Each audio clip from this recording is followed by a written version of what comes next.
Una familia inmigrante en el norte de California se sentó a compartir una cena de otoño como tantas otras. Habían salido a recoger hongos silvestres que les parecieron conocidos, casi idénticos a los que habían comido antes. Horas después, varios de ellos estaban en el hospital con los órganos empezando a fallar. Sin saberlo, habían ingerido Amanita phalloides, la temida oronja verde, también llamada Death Cap, responsable de la inmensa mayoría de las muertes por intoxicación con setas en el mundo. Los médicos hicieron cálculos rápidos, fríos, brutales. Sin un antídoto específico, varios miembros de la familia no iban a sobrevivir. Entre los médicos estaba el doctor Todd Mitchell. Mientras el tiempo corría y los análisis empeoraban, se hundió la literatura médica buscando cualquier salida. No encontró la respuesta en los manuales habituales ni en el arsenal hospitalario de Estados Unidos. La encontró en publicaciones europeas, en estudios clínicos, en décadas de experiencia que al otro lado del Atlántico se daban por conocidas. Allí aparecía una sustancia muy eficaz, derivada de una planta humilde, espinosa, común al borde de los caminos. Una planta que durante décadas había sido utilizada en hospitales de Alemania, Italia y Francia para casos graves de daño hepático. No era una superstición popular, no era una moda naturista, era un tratamiento autorizado, estudiado, revisado por pares y usado de forma rutinaria. Mitchell llamó al fabricante alemán, después llamó a la FDA, y mientras sus pacientes se deterioraban, se topó con un muro tras otro. Autorizaciones, trámites, esperas, barreras burocráticas. Finalmente, obtuvo un permiso de emergencia de un solo uso. Un mensajero tomó un vuelo desde Europa con los viales. Todos se recuperaron salvo la abuela de 83 años. El compuesto era un extracto de cardo mariano. Tenía detrás cientos de estudios revisados por pares, y aún así, en Estados Unidos seguía sin estar disponible como medicamento hospitalario de uso normal. Un médico no podía recetarlo como en media Europa. No figuraba en los formularios estándar, no porque no funcionara, sino porque nadie podía apropiarse de la planta. Y aquí es donde esta historia deja de ser solo una tragedia médica, para convertirse en una pregunta incómoda. ¿Cuántas veces te han enseñado a desconfiar de lo que crece libre, de lo que no tiene campaña publicitaria, de lo que no lleva detrás un nombre imposible de pronunciar y una etiqueta brillante? Antes de seguir, dime algo en los comentarios. ¿Tú confiarías en un remedio con siglos de uso y respaldo científico si te dijeran que no se receta porque no deja suficiente dinero? Quiero leerte, porque esta pregunta toca una fibra que casi nadie se atreve a tocar. La historia del cardo mariano no empezó en un laboratorio moderno. Hay que abrir el archivo en la antigua Roma, en el año 77 después de Cristo. Plinio el Viejo, naturalista, almirante y uno de los grandes recopiladores del mundo antiguo, describió una planta espinosa de hojas veteadas de blanco, cuyo jugo, mezclado con miel, servía para expulsar la bilis. Aquella era la forma romana de hablar del alivio hepático. En la misma época, Dioscórides, médico griego al servicio del imperio, recomendaba sus semillas para la congestión del hígado y ciertos envenenamientos. Su obra, de materia médica, guiaría la medicina europea durante más de 1000 años, y el cardo mariano siguió apareciendo una y otra vez. Con el paso de los siglos, la planta no desapareció del conocimiento médico. Los monjes benedictinos la cultivaban en los huertos de los monasterios junto a otras plantas de uso terapéutico porque la habían visto actuar. Hildegarda de Bingen la menciona en sus escritos medicinales medievales. En la Inglaterra del siglo XVI,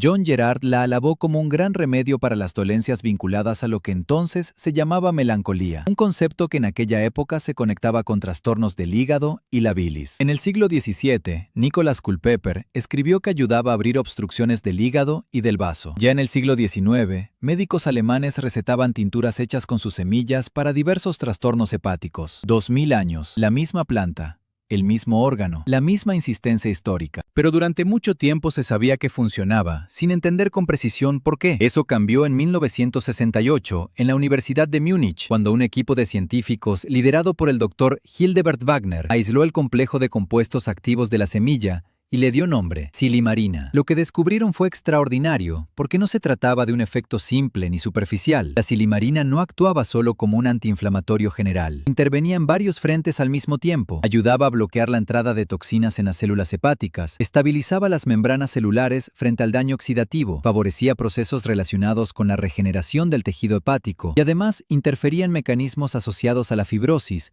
es decir, al endurecimiento y cicatrización del hígado. No estaba maquillando el problema, estaba protegiendo un órgano que cuando todavía tiene margen, intenta repararse. La industria farmacéutica alemana se movió rápido, se patentó el proceso de extracción y se desarrolló una preparación estandarizada conocida como Legalon. Alemania la aprobó como medicamento de prescripción para enfermedades hepáticas. Italia hizo lo mismo, Francia también. Y desde la década de 1970, médicos europeos comenzaron a utilizarla de manera rutinaria. Lo que en un país se trató como medicina seria, en otro quedó atrapado en una zona gris. Mientras en hospitales europeos se almacenaba incluso la presentación intravenosa para emergencias, en Estados Unidos esa misma posibilidad quedaba fuera del sistema. No estamos hablando de una moda wellness ni de una cápsula milagrosa nacida ayer en redes sociales. Estamos hablando de décadas de ensayos, observaciones clínicas y revisiones científicas. Se acumularon centenares de estudios sobre el cardo mariano y la silimarina, cirrosis, daño hepático por tóxicos, alteraciones en enzimas hepáticas, protección frente a ciertos tratamientos agresivos. En muchos contextos, la señal era consistente, mejora en marcadores, protección celular,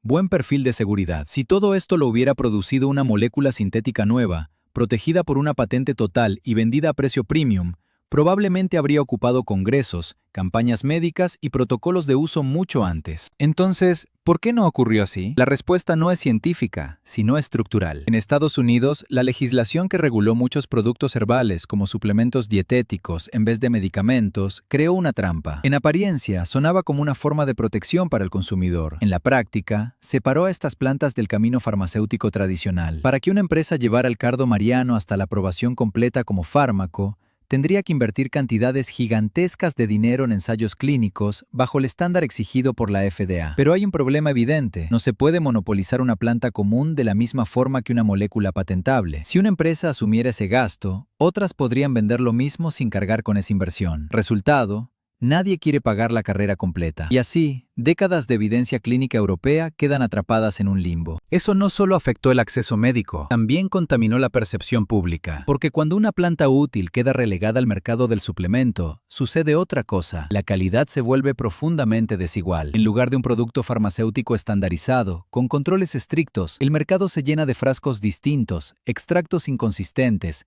etiquetas bonitas y concentraciones dudosas. Algunas presentaciones pueden ser serias, otras poco más que polvo caro. Entonces llegan ensayos con material irregular, resultados mezclados y conclusiones tibias. Luego alguien resume todo diciendo: la evidencia es incierta. Lo que rara vez se explica con honestidad es que no es lo mismo estudiar un producto farmacéutico estandarizado que estudiar un suplemento mal controlado comprado al azar. Mientras tanto, el hígado sigue siendo uno de los órganos más castigados de la vida moderna. Alcohol, ultraprocesados, sedentarismo, exceso de azúcares, ciertos medicamentos, contaminantes ambientales. Millones de personas viven acumulando daños sin notarlo durante años porque el hígado aguanta, compensa, calla. Cuando por fin habla, a menudo ya llega cansado. Y en ese escenario, una sustancia con perfil protector, larga historia de uso y estudios consistentes debería al menos formar parte de una conversación médica seria, no de un rincón olvidado entre suplementos de estantería. La historia más dura es que,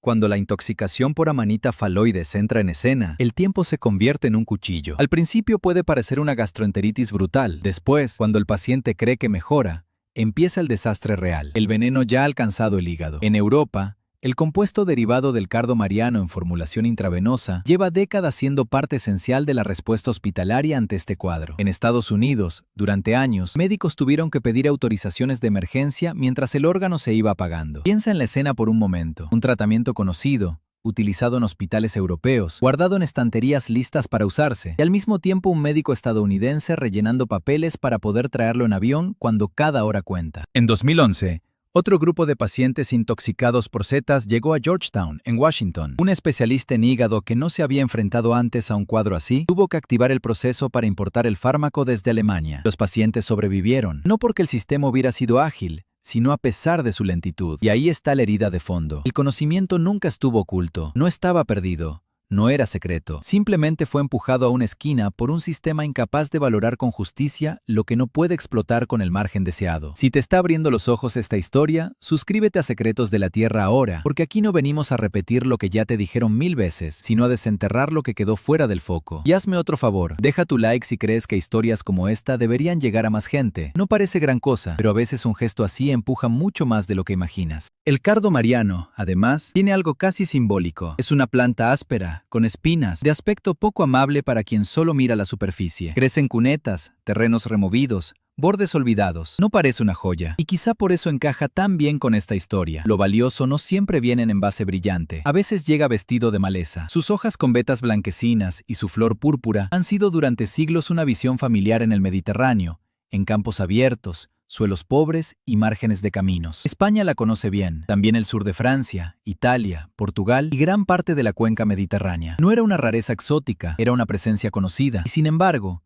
entre conocer una planta y comprender su lugar real en la salud, hay un abismo. Muchísima gente escucha cardo y piensa solo en una hierba molesta, algo que pincha, algo que invade. Pero la tradición popular mediterránea siempre fue más observadora que arrogante. Donde la mirada industrial veía estorbo, el saber campesino y herbolario detectaba función. Con el tiempo, la ciencia puso apellido a esa intuición. Ese es el punto crucial. No se trata de elegir entre tradición o ciencia, como si fueran enemigos. A veces la tradición señala primero y la ciencia explica después. Cuando ambas apuntan en la misma dirección durante siglos, la pregunta razonable no es por qué la planta importa, sino por qué fingimos que no importa tanto. Ahora bien, conviene hablar con seriedad. El cardo mariano no es una promesa de curación mágica, ni una excusa para ignorar problemas médicos de fondo. Nadie debería escuchar esta historia y creer que una cápsula va a borrar décadas de daño hepático producido por alcohol, obesidad, hepatitis, tóxicos o malos hábitos. Ese pensamiento sería tan ingenuo como peligroso. Lo importante aquí es otra cosa, entender que existe una herramienta botánica con respaldo histórico y científico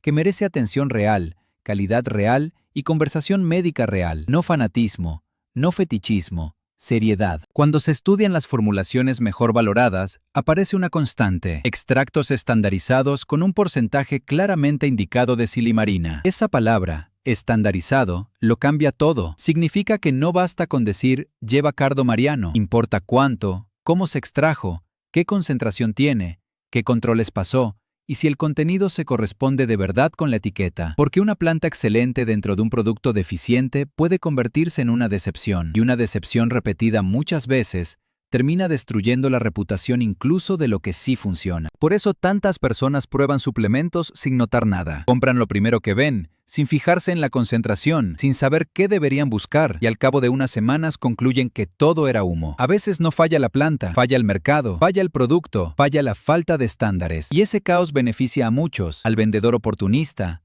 al escéptico cómodo y a un sistema encantado de que lo botánico siga pareciendo confuso, menor o prescindible. Pero lo más inquietante no es que el cardo mariano haya sido infravalorado. Lo más inquietante es lo que este caso revela sobre el funcionamiento del sistema. Si una intervención relativamente segura, con una historia tan larga y con respaldo acumulado durante décadas, puede quedarse sin sitio central por una combinación de incentivos económicos y clasificación legal, ¿qué otras cosas han corrido la misma suerte? ¿Cuántos conocimientos quedaron reducidos a anécdota, a folclore, a suplemento, no porque fueran inútiles, sino porque nunca encajaron en la lógica correcta de beneficio? Y aquí vuelve a aparecer el hígado como símbolo de nuestra época. Lo sobrecargamos sin parar. Le exigimos que procese excesos, químicos, comida rápida, alcohol socializado, estrés fisiológico, sueño insuficiente y una lluvia constante de compuestos que hace siglos no existían. Después nos sorprende que falle, pero el hígado no protesta enseguida. Aguanta, regenera, compensa. Ese silencio biológico ha hecho que se le subestime, y quizá por eso la idea de una planta que lo protege también se ha subestimado, porque trabaja sin estridencias, sin efectos teatrales, sin la épica agresiva de otros tratamientos. No obstante, la grandeza del cardo mariano está precisamente ahí, en que no entra como un martillo, sino como un escudo, en que no vende una fantasía instantánea, sino un apoyo fisiológico, en que no parece milagroso porque actúa dentro de la lógica lenta y paciente del cuerpo. Y hoy vivimos tan acostumbrados a exigir resultados espectaculares y rápidos, que a veces despreciamos aquello que ayuda de forma profunda, pero poco glamorosa. También hay algo casi político en todo esto. Se nos ha enseñado a creer que seguridad equivale siempre a institucionalización, que si algo no está en la receta oficial, es porque no vale gran cosa. Pero la historia del cardo mariano nos obliga a matizar esa fe ciega. La ausencia de una prescripción no siempre señala falta de valor. A veces señala falta de incentivo comercial. A veces indica que el sistema no sabe qué hacer con algo que no puede empaquetar de la manera habitual. Y esa diferencia cambia por completo la conversación. No significa que debas desconfiar de todo medicamento convencional. Sería absurdo. La medicina moderna salva vidas a diario. Pero también sería absurdo cerrar los ojos ante los casos en que la evidencia de una planta se acumula durante generaciones y aún así queda marginada por razones ajenas a su utilidad real. Madurez no es elegir bando,